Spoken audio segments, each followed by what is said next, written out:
और आज हम बात करेंगे वेरिकोज वेन्स के हवाले से, जिसे हम डीप वेन थर्मसिस भी कहते हैं, क्योंकि ये बीमारी आजकल बहुत ज़्यादा कॉमन होती जा रही है, जिसमें जो हमारा निचला धड़ है इसकी शरेयानें फूल कर ब्लू कलर की हो जाती हैं। ये मसला तो आम तौर पर खड़े होकर काम करने वाले अफराद में ज़्यादा देखा गया है और उनमें टीचर्स, दर्जी या ऑपरेशंस ड्यूटी देने वाले जो अफराद हैं वो इसका शिकार ज़्यादा होते हैं। और उसके साथ साथ जो दिल के अमराज हैं या शुगर जैसे मर्ज़ में मुब्तला हैं वो भी इसका शिकार हो सकते हैं। तो आज हम जानेंगे कि ये मर्ज़ है क्या और इलाज के जदीद तरीके कौन से हैं और टांगों की वेन्स के मसले से बचना कैसे। और इस पर बात करने के लिए मेरे साथ मौजूद हैं डॉक्टर हमजा बुखारी। अस्सलाम वालेकुम, कैसे हैं आप? जी वालेकुम सलाम, अल्लाह पाक का शुक्र। अच्छा डॉक्टर साहब, सबसे पहले तो बताएं कि ये जो हम बात कर रहे हैं वेरिकोज वेन्स, ये बेसिकली क्या होती हैं? जी बिस्मिल्लाहिर्रहमानिर्रहीम। हमेशा की तरह लाहौर न्यूज़ ने जो बेहतरीन एक टॉपिक लेते हैं किसी भी सेहत के हवाले से, तो ये भी एक बहुत ज़्यादा ऐसा एक टॉपिक है जिसके लिए अवेयरनेस के लिए और शऊर अवाम में उजागर करने के लिए आप लोगों ने ख्याल किया। इसके लिए I am very thankful to you. और बाकी जो हमारे नाज़रीन हमें देख रहे हैं वो भी इस चीज़ को अप्रिशिएट करेंगे कि आप ऐसी बीमारियों के बारे में हमेशा आप लोग करते हैं, बताते हैं या शऊर देते हैं कि जिनका लोगों को नहीं पता होता। बेसिकली जो वेरिकोसिस वेन है या डीप वेन थर्बोसिस, DVT जिसको हम आवाम ज़ुबान में कहा जाता है, ये हमारे जो लोअर पार्ट ऑफ बॉडी है उसकी एक बीमारी है जिसमें टांगों में, ये पिंडियों में के ऊपर या आपके जो नीज़ हैं इसकी बैक साइड के ऊपर बेसिकली एक मकड़ी की तरह का नालियों का जो हमारी वेन्स हैं उसका एक गुच्छा सा बन जाता है। बेसिकली वो जब गुच्छा बनता है तो उसकी वजह से ब्लड सर्कुलेशन डिस्टर्ब होना शुरू हो जाती है और ख़वातीन में मोस्टली ये चीज़ ज़्यादा होती है। और इसमें ये बाज़ दफ़ा ऐसा भी होता है कि बहुत सारे जो इस तरह के आपकी जो फाइब्रोसिस होते हैं या लाइपोमस टाइप जो होते हैं वो टांगों के ऊपर बनना शुरू हो जाते हैं और ये चीज़ जो है वो तकलीफ़ दे होती है। इसमें टांगों में दर्द, खिंचाव, खारिश और इस तरह की चीज़ें हो जाती हैं। अब आपने पूछा कि इसकी कॉज क्या होती है मोस्टली, तो इसी ज़्यादातर टीचर्स की अगर हम कहा जाए या सिक्योरिटी वालों की कहा जाए, जो लोग ड्यूटी करते हैं उन लोगों की ये बीमारी होती है जिन लोगों का ज़्यादा देर खड़े रहने वाला का काम होता है। जैसे हमारे ये कैमरामैन भाई हैं या दूसरे हैं, तो जो लोग ज़्यादा देर खड़े रहते हैं उन लोगों को बैठ भी जाते हैं, लेकिन उन लोगों को ये चीज़ बीमारी होने का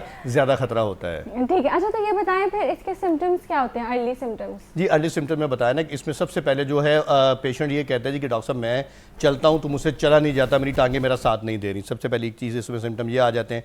दूसरा जो सबसे पहले इसमें बड़ा ये आसान सा चीज़ है कि आप जब पेशेंट्स को थोड़ा उसके जब टांगों का आप मुआयना फिजिकली करेंगे तो उसमें आपको नज़र आना शुरू हो जाता है कि जो वेन्स हैं ये फूल रही हैं और इसके ऊपर बहुत सारी जो है इस तरह से जैसे कोई चीज़ फूली होती है वो चीज़ नज़र आ रही होती है और छोटे छोटे उसके उससे पिगमेंटेशंस होती हैं और फाइब्रोसिस से बने होते हैं, जो कि इसमें आपकी टांगों में तकलीफ़ यानी बेचैनी रहती है, स्पेशली रात में जो है सोते हुए, जो उसमें जब आराम का टाइम होता है तो जो ब्लड सर्कुलेशन है वो वापस उस तरह से नहीं आ रही होती। क्योंकि ये एक जो हमारा निज़ाम है ना, अल्लाह पाक ने कुदरती निज़ाम रखा है कि दिल जो है ये पूरे जिस्म को खून भेजता है और वापस वो खून ब्लड ने जो है ऊपर दिल की तरफ आना है। तो होता है कि जब आप कशिश शकल के मुखालिफ किसी की भी काम को करेंगे तो उसमें ज़ाहिर बात है थोड़ी सी एनर्जी वेस्ट होती है और एनर्जी लगती है। उस एनर्जी के सूरत में ये होता है कि जो हमारी टांगों में के जो वॉल्व हैं, जो उसके नीचे जो उसके मसल्स हैं बेसिकली नालियों के, वो एक चीज़ होती है कि उसको वो उस तरह से वापस आने नहीं देते, उसकी हेल्प आउट नहीं करते। तो फिर वो क्या होता है कि खून को रुकना शुरू हो जाता है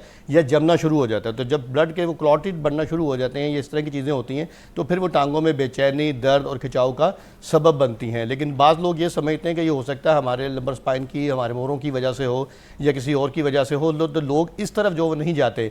अक्सर अभी मैं अपने नाजरीन जो भी हमारे लाहौर न्यूज़ को देखते हैं और जिस तरह से कर रहे हैं, मैं उनको ये चीज़ रेकमेंड करूँगा कि आप सबसे पहले किसी भी अगर आपको इस तरह का टांगों में चलने का मसला है या आपके घुटने में, अच्छा दर्द में और खिंचाव में दोनों चीज़ों में फ़र्क आ जाता है। इसमें बेसिकली ये होता है कि आपको क्रैम्प्स भी पड़ रहे हैं, खिंचाव भी हो रहा है और दर्द भी हो रहा है। तो उसके लिए सबसे सिंपल हल ये है कि आप सिर्फ अपनी टांगों का मुआयना अपने घर में मर्द रात कर लें और ख़वातीन कर लें। उसमें सिर्फ ये देख लें कि आपके जो घुटने हैं इसकी बैक साइड के ऊपर कोई नालियों का गुच्छा, जो आपकी वेन्स हैं, नालियाँ हमारी ब्लड सर्कुलेशन की, अच्छा सबसे अच्छी चीज़ है कि ये परमानेंट होती है, बहुत अच्छा नज़र आ रही होती है सामने, और ये नीले कलर, ब्लू पर्पल कलर की होती हैं। जो बहुत पुरानी हो जाती हैं या जिसमें ज़्यादा क्लॉटिंग आ जाए वो ब्लैक कलर की भी होना शुरू हो जाती हैं, जिसकी वजह से ये होता है कि उसमें ब्लड जम जाता है और वो चीज़ खिंचाव करती है और ज़्यादा इस्तेमाल करती है। लेकिन जब आप इसमें अगर हम ये कहते हैं ना कि जो खड़े रहते हैं बहुत ज़्यादातर रात में जब आराम के लिए लेटते हैं तो उस टाइम ये चीज़ ज़्यादा बढ़ जाती है इसमें। ठीक है। अच्छा डॉक्टर साहब, अक्सर ये होता है हम किसी को देखते हैं ना तो उनकी ब्लू ब्लू वेन्स बहुत ज़्यादा विजिबल होती हैं, फेस पे बहुत विजिबल होती हैं, तो क्या ये जो उनके फेस पे विजिबल होती है या हाथों पे बहुत विजिबल होती है ये भी इसी की अलामत है? जी बिल्कुल। देखें, मैंने जहाँ भी ब्लड सर्कुलेशन आपकी डिस्टर्ब होगी, वहाँ पर इस तरह के जो सिम्टम्स हैं या इस तरह की जो अलामतें वो आना शुरू हो जाती हैं। लेकिन मैंने जैसे बताया कि हम अगर वेरिकोसिस वेन का नाम लें या डीप वेन थ्रोम्बोसिस का नाम लें, अच्छा इसमें डीवीटी जिसको हम बोलते हैं, इसमें ज़्यादातर जो अफेक्ट होती हैं डीवीटी में, डीप वेन थ्रोम्बोसिस में, उसमें ख़वातीन इस चीज़ का ज़्यादा शिकार होती हैं, क्योंकि ड्यूरिंग द प्रेगनेंसी या आफ्टर द प्रेगनेंसी जब हार्मोन्स लेवल, प्रोजेस्टेरोन लेवल बहुत ज़्यादा बढ़ जाता है, उसकी वजह से भी बॉडी के अंदर जो चीज़ें या हार्मोन्स जो है ना बढ़ने की वजह से भी ये जिस तरह के थ्रोम्बोसिस जो हैं, छोटे छोटे जो गिल्टियाँ हैं जो ब्लड की क्लॉटेड है, वो होना शुरू हो जाते हैं। और फिर ये जारी बात है, ये दिल के मरीज़ों के लिए या हमारे जो लंग्स के हैं, इसमें अगर इसका क्लॉट ट्रैवल कर जाता है तो फाइब्रोसिस का, तो ज़ाहिर बात है कि वो चीज़ फिर वो ज़्यादा तंग करती है, इसमें किसी भी किस्म का ज़्यादा बड़े नुकसान का सबब बन सकती है ये। ठीक है, कॉलर है मेरे साथ। अस्सलाम वालेकुम शहबाज। वालेकुम अस्सलाम जी। जी सवाल कीजिए। मैं डॉक्टर साहब से पूछना चाहता था कि मेरी ना लेफ्ट लेग में ना वो जैसे टांगें सुन्न हो जाती हैं ना, तो कीड़ियां सी चलती हैं, चूंटियां जैसे चलती हैं, तो इस तरह का ये मसला, कोई इसका कोई इलाज वगैरह बता दें। आपकी टांग सूजी हुई है लेफ्ट वाली, ये देखें जी, सबसे पहले तो आप ये देखें कि दोनों टांगें एक जैसी हैं। नहीं, दोनों एक जैसी हैं, सूजी हुई कोई नहीं, सिर्फ जब कभी ये बिल्कुल ठीक भी हो जाती है और कभी इसमें वो जो है ना लेफ्ट लेग उसके अंदर जो है ना वो कभी कभी पेन भी होती है और कभी पेन बिल्कुल ठीक हो जाती है और सिर्फ चूंटियां सी चलती हैं, जैसे टांग सुन्न हो जाती है। अच्छा चले, इसमें आप इसका बेहतरीन हल ये है जी, अगर आपको जो फिज़िकली कोई सिम्टम अगर नहीं आ रहा तो आप इसका एक जो स्कैन होता है, अल्ट्रासाउंड होता है, वो एक करवा लीजिए, तो उसके बाद फिर आप किसी भी अच्छे मालिज से जो है वो तशखीस इसकी हो सकती है।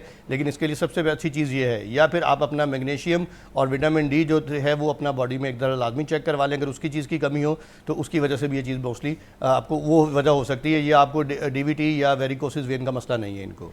ठीक है। अच्छा डॉक्टर साहब, अभी कॉलर ने भी ऐसे क्वेश्चन किया, बड़े लोग शिकायत करते हैं कि रात को सोते वक्त ना उनकी टांगों में बेचैनी होती है, पूरा दिन सही रहती है लेकिन रात को बहुत ज़्यादा बेचैनी होती है और वो इतनी ज़्यादा होती है कि उनको नींद भी नहीं आती और उनके पैरों में भी वो ऐसे नहीं सुइयाँ चुभ रही हैं, ये बताते हैं। अच्छा देखें, ये बेसिकली अब फिर वही बात आ जाती है कि ब्लड सर्कुलेशन और मस्कुलर जो प्रॉब्लम है उसकी वजह से ये चीज़ होती है, मसल्स की वीकनेस की वजह से। अब हमारा जितना भी वजन है बॉडी का वो सारा हमारी टांगों के ऊपर है, टांगों के ऊपर इनसे आ जाए तो हमारे घुटने आ जाए और उसके नीचे हमारे टखने आ जाते हैं, इन सब के ऊपर आ जाता है। अच्छा ये चीज़ें जब आप ये देखेंगे, अच्छा इसमें एक सबसे जो चीज़ है, इसमें ज़्यादातर जो इफेक्ट होते हैं वो डायबिटिक पेशेंट होते हैं, क्योंकि उनको नेफ्रोपैथी का प्रॉब्लम हो जाता है कि उनकी जो बेसिकली वेन्स होती हैं उसमें कमजोर वीकनेस आना शुरू हो जाती है उस वेन्स में, क्योंकि ब्लड सर्कुलेशन उस तरह से प्रोसेस नहीं कर पाती है। अब शुगर का जैसे ही मरीज़ रहता है डेफिनेटली उसको उसकी आइज सबसे पहले इफेक्ट होती है, क्योंकि जो ब्रीक वेन्स होती हैं वो इफेक्ट करती हैं।